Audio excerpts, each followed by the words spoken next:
ओम सादर नमस्ते जी। आप सबका हार्दिक स्वागत है हमारे चैनल RA to RA में। आइए हम अपनी वैदिक कक्षा का फिर से आरंभ करते हैं और आज का हमारा जो मुख्य विषय रहेगा वह रहेगा, क्या आर्य समाज की जड़ें सूख चुकी है। जब हम आर्य समाज की बात करते हैं तो आर्य समाज की स्थापना के विषय में स्वामी दयानंद कहते हैं कि मैं इस आर्य समाज की स्थापना इसलिए कर रहा हूँ ताकि ये मेरे रुके हुए कार्य को आगे की ओर बढ़ाएंगे। सन 1875 में, आज से लगभग 150 वर्ष पहले, स्वामी दयानंद ने आर्य समाज की स्थापना की थी ताकि हम आर्य समाज के रुके हुए कार्य को आगे गति दें। सबसे पहले हम ये बात समझ लेते हैं कि आर्य समाज का जो मुख्य उद्देश्य है वह ये है कि जो हिंदुओं का जातीय संगठन है उन्हें एक समाजवाद के ढांचे में बांधना। आर्य समाज का प्रथम लक्ष्य यही है कि वह हिंदुओं की जातियों को एक समाजवाद के ढांचे में बांधे। उसके बाद ही उसका अन्य कोई कार्य रह जाता है। यदि हमने हिंदू समाज का जो जातीय ढांचा है उसे नष्ट करके आर्य समाज नहीं बनाया तो हमारे किए गए कार्य सारे असिद्धि हो जाएगी और वह धीरे धीरे आर्य समाज को खोखला कर जाएंगे। जो आर्य समाज का पेड़ पौधा स्वामी दयानंद ने लगाया था वह जड़ सूखने के कारण कट जाएगी। आइए उसे समझने का प्रयास करते हैं। सबसे पहले जब हम आर्य समाज की बात करते हैं तो आर्य समाज की स्थापना सन 1875 में स्वामी दयानंद ने की थी, जिसे हम आर्य समाज कहते हैं। आर्य का अर्थ होता है सज्जन व्यक्ति। ऐसा व्यक्ति जो सत्यवादी हो, न्यायकारी हो, परोपकारी हो, मानवतावादी हो, उचित को उचित कहने वाला हो, न्याय को न्याय कहने वाला हो, मानवता को मानवता, सत्य को सत्य, भक्ष्यवाद को भक्ष्यवाद, यानी कि सभी सत्य सिद्धांतों को मानने वाला हो, मनवाने वाला हो और उसे स्वीकार करने वाला हो, उसे धारण करने वाला हो। ऐसे मनुष्य को सज्जन मनुष्य कहा जाता है। सज्जन मनुष्य को वेद की भाषा में आर्य कहा जाता है। वेद की भाषाएं जो है वह आपुरुषीय भाषा है। वेद की भाषा अलग है और मनुष्य की भाषा अलग है। जब हम कहते हैं कि मनुस्मृति या फिर रामायण, महाभारत, भगवत गीता, पुराण, दर्शन, शास्त्र, उपनिषद, ये जितने भी ग्रंथ हैं ये सारे ऋषियों के ग्रंथ हैं, क्योंकि ये सारे मनुष्य के ग्रंथ हैं। जबकि जो वेद है वह ईश्वरीय ग्रंथ है। ईश्वरीय ग्रंथ होने के कारण जो वेद की भाषा है वह आपुरुषीय है। आपुरुषीय होने के कारण वेद की भाषा को प्राकृतिक भाषा कहा जाता है, जो मनुष्य की नहीं है, ईश्वर के द्वारा निर्मित है या प्रकृति के द्वारा निर्मित है, उसे कहा जाता है प्राकृतिक भाषा। वेद के जो शब्द है वे हमारे समझ में नहीं आते कभी कभी, इसलिए जो मनुष्य वेद का दृष्टा होता है केवल वही वेद के सही अर्थ को समझ सकता है। चाहे हम वेद के बारे में बड़ी बड़ी किताबों को रट ले, चाहे उसके बड़े बड़े भाष्य पढ़ ले, लेकिन यदि वेद का हमें उचित व्यवहार या उचित शब्द को समझना है तो हमें मंत्र दृष्टा होना पड़ता है। हम मंत्र दृष्टा है नहीं, उचित शब्दों को समझ नहीं पाते, इसलिए हम कुछ भी अर्थों को लेकर चल देते हैं। जीवन में इस बात को ध्यान रखिएगा, जब हम कहते हैं कि आर्य का अर्थ होता है श्रेष्ठ, तो इसका अर्थ है जब हम अपने आप को श्रेष्ठ मानते हैं तो हम किसी अन्य व्यक्ति को निकृष्ट मानते हैं। अपने आप को श्रेष्ठ मानने का अर्थ है कि हम अपने आप को ऊंचा मान रहे हैं, दूसरे को जिसे हम निकृष्ट मान रहे हैं उसे हम नीचा मान रहे हैं। ये जो ऊंचा और नीचे का भेद है यह वेद का भेद नहीं है। वेद में ऊंचा और नीचा कुछ नहीं होता। इसलिए जो आर्य का सही अर्थ है वह है सज्जन मनुष्य। जो उत्तम उत्तम गुणों को धारण करने वाला व्यक्ति है वह सज्जन व्यक्ति आर्य कहलाता है। आइए अब समझने का प्रयास करते हैं हम आर्य के बाद समाज को। जब हम समाज की बात करते हैं तो समाज मिलकर बनता है मनुष्य से, क्योंकि मनुष्य या मानव जो होता है वह एक सामाजिक प्राणी होता है। उन समूह जो होता है उसका सुव्यवस्थित रूप से जो बनाया जाता है उसे ही समाज कहा जाता है। समाज के जो नीति नियम कायदे होते हैं उसे कहा जाता है समाजवाद। सबसे पहले हम ये समझ लेते हैं कि जो आर्य समाज है इसका अर्थ है कि सज्जन सुव्यवस्थित समूह, यानी कि सज्जन मनुष्यों का सुव्यवस्थित समूह। जब हम इसका अर्थ समझते हैं तो इसका अर्थ यही है कि सज्जन सुव्यवस्थित समूह आर्य समाज।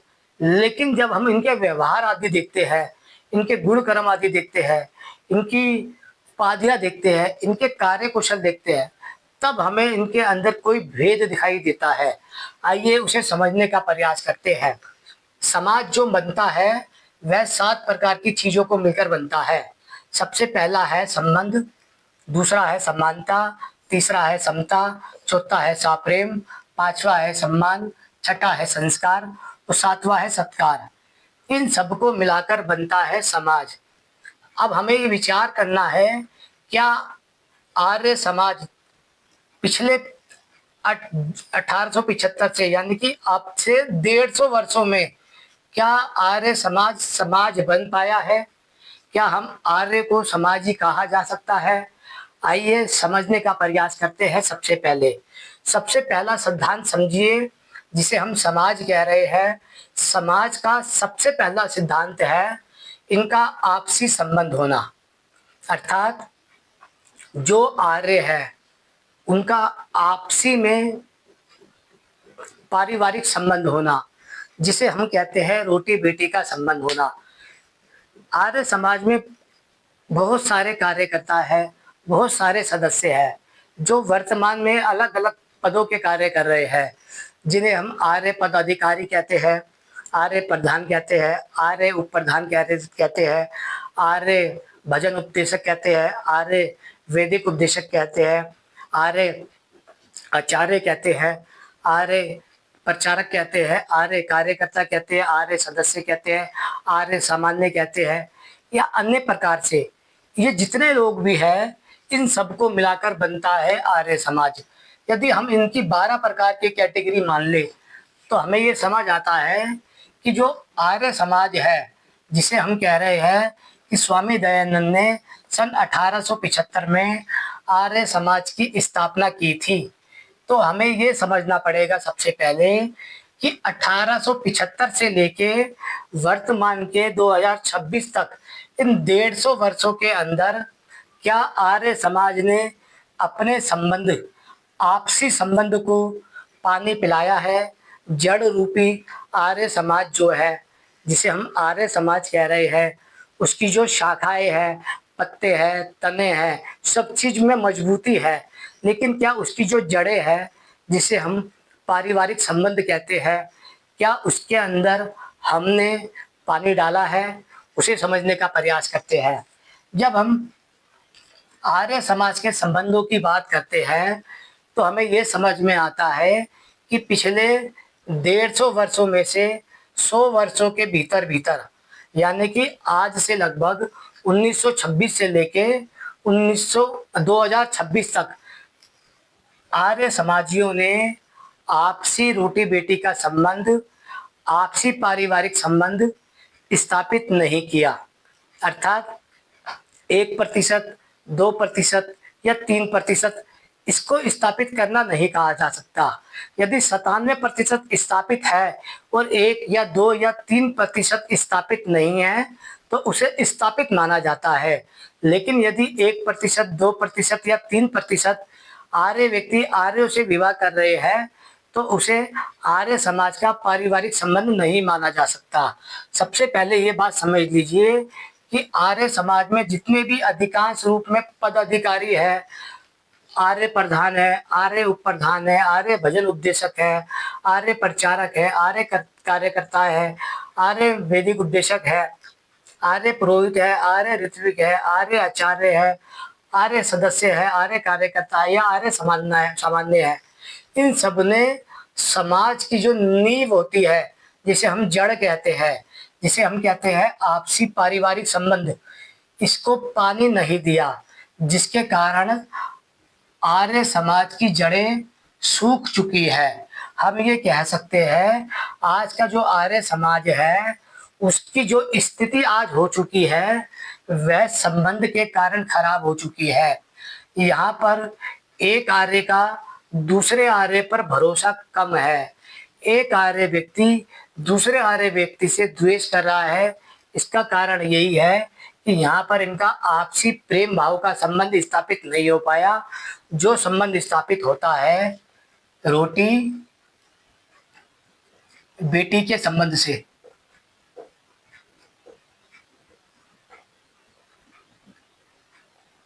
रोटी बेटी के संबंध से जब हम कहते हैं कि आर्य समाज की स्थापना सन 1875 में स्वामी दयानंद ने करी थी, तो स्वामी दयानंद का उद्देश्य था जो हिंदू जातियां आज ब्राह्मण जातियां, क्षत्रिय जातियां, वैश्य जातियां, दलित जातियां या जो अछूत जातियों में बटी हुई है वह आर्य समाज में आकर आर्य हो जाएंगे और वह अपना समाज बनाएंगे जिसको वह आर्य समाज कहेंगे।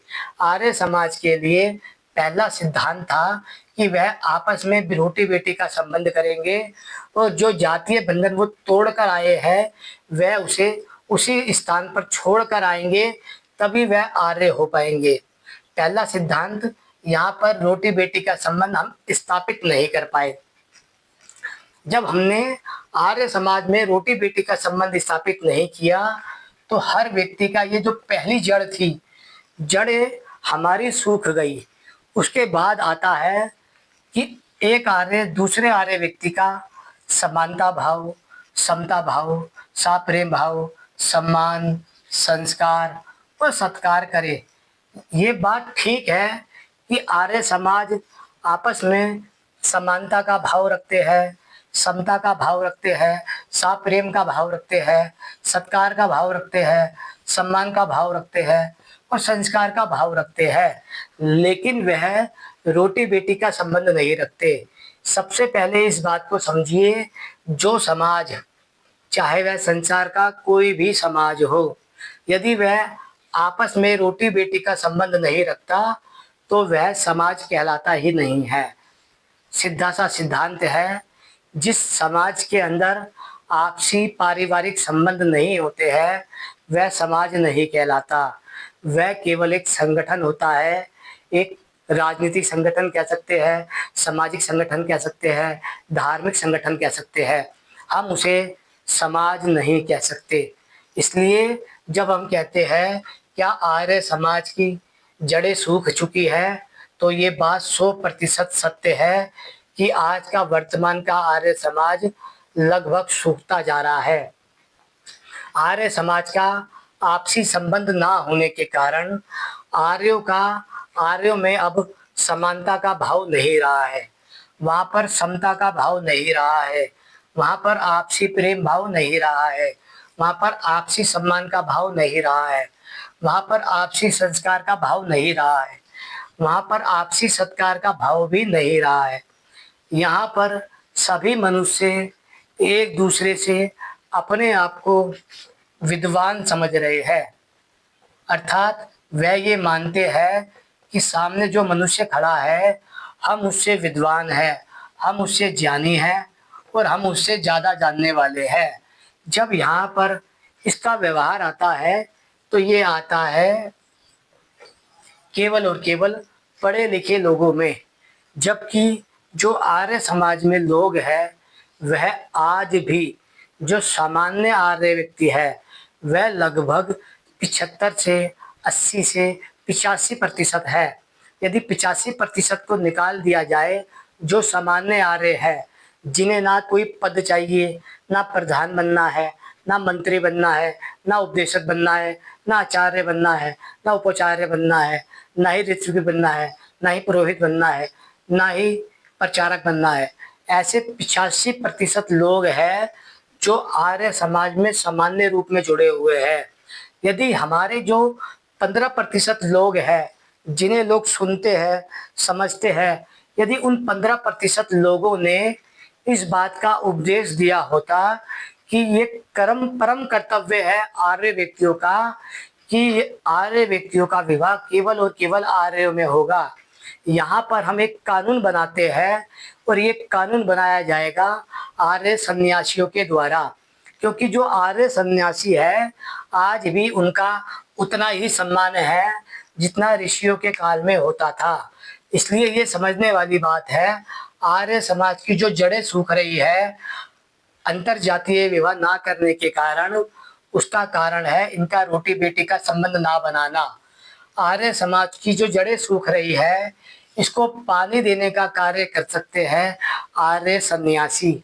आर्य सन्यासियों को, पद अधिकारियों को, प्रधान को, उप प्रधान को, भजन उपदेशकों को, वैदिक उपदेशकों को, वैदिक आचार्यों को, वैदिक प्रचारकों को, ऋत्विक को, पुरोहित को, सबको उपदेश देना पड़ेगा कि आप अपने बच्चों का विवाह आर्य व्यक्तियों से कराइए और उनसे बोलिए कि आप अपना विवाह सामाजिक रूप में करिए, ना कि जातीय रूप में करिए। जब वह सामाजिक रूप में आर्य व्यक्तियों का विवाह आर्य समाज में करना आरंभ कर देंगे तो वहाँ पर हमारा समाज समाजवाद की श्रेणी में आ जाएगा। जब आर्य सन्यासी ये उपदेश करेंगे तभी इसका प्रभाव समाज पर पड़ेगा। लेकिन वर्तमान का आर्य सन्यासी क्या कर रहा है इस पर लोगों की दृष्टि नहीं है, क्योंकि यहाँ पर वह अपने उद्देश्य से भटक चुके हैं। उनके जीवन का लक्ष्य क्या है उनको नहीं पता, जीवन जीना क्यों है वह भी उन्हें नहीं पता, आर्य समाज का उपकार कैसे करना है ये उन्हें नहीं पता, दान के बदले ऋण उतारना है ये भी उन्हें नहीं पता। आर्य समाज के जो सन्यासी है केवल और केवल वही ऐसे व्यक्ति है जो आर्य समाज की सूखी हुई जड़ों को फिर से हरा भरा कर सकते हैं। यदि वह आज से ही उपदेश करना आरंभ कर दे कि आर्य समाज ये कानून बनाता है कि सभी आर्य व्यक्तियों को आपसी आर्यों से विवाह करना अनिवार्य है।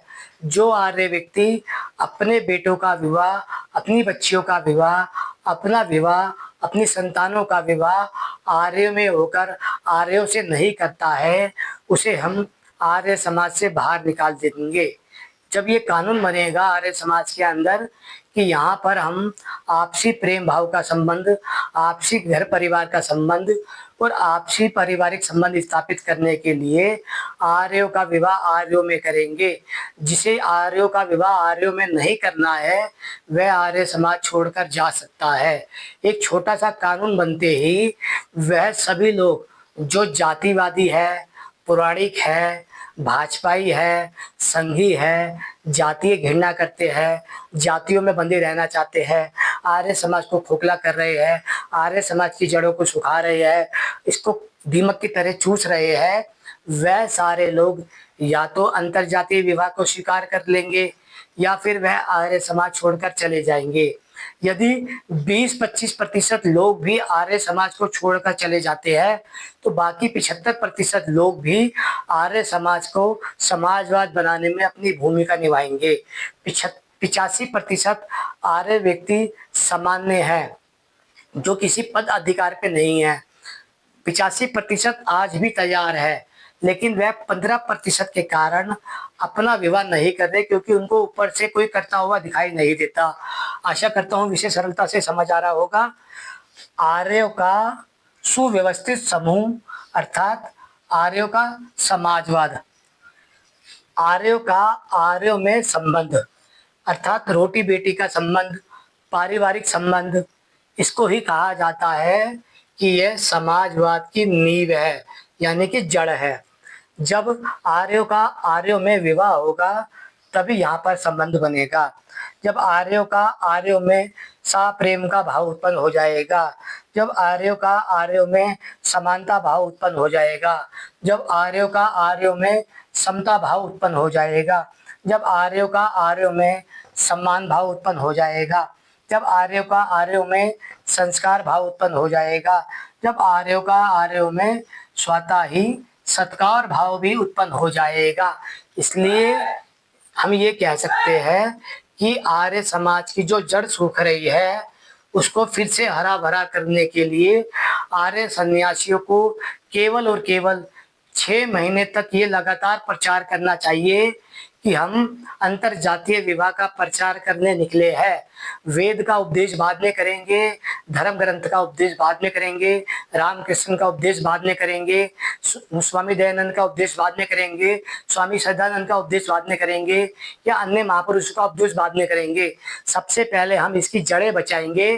केवल और केवल 6 महीने के अंदर अंदर हम केवल और केवल अंतर जातीय विवाह का समर्थन करेंगे, चाहे वह आर्य पदाधिकारी हो, आर्य प्रधान हो, आर्य उप प्रधान हो, आर्य उपदेशक हो, आर्य कर्मचारी हो, आर्य कार्यकर्ता हो, आर्य सामान्य हो, आर्य पुरोहित हो, आर्य ऋत्विक हो, आर्य क्या नाम है प्रचारक हो। इन सबको अंतर जातीय विवाह करना पड़ेगा। यदि इनमें से कोई अंतर जातीय विवाह करने के लिए तैयार नहीं है तो वह आर्य समाज छोड़ के जा सकता है।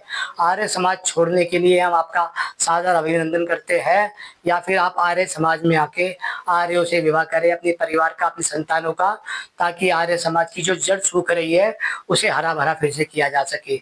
आशा करता हूँ विषय सरलता से समझ आया होगा। समझ आया है तो लाइक कीजिएगा। ओम नमस्ते जी।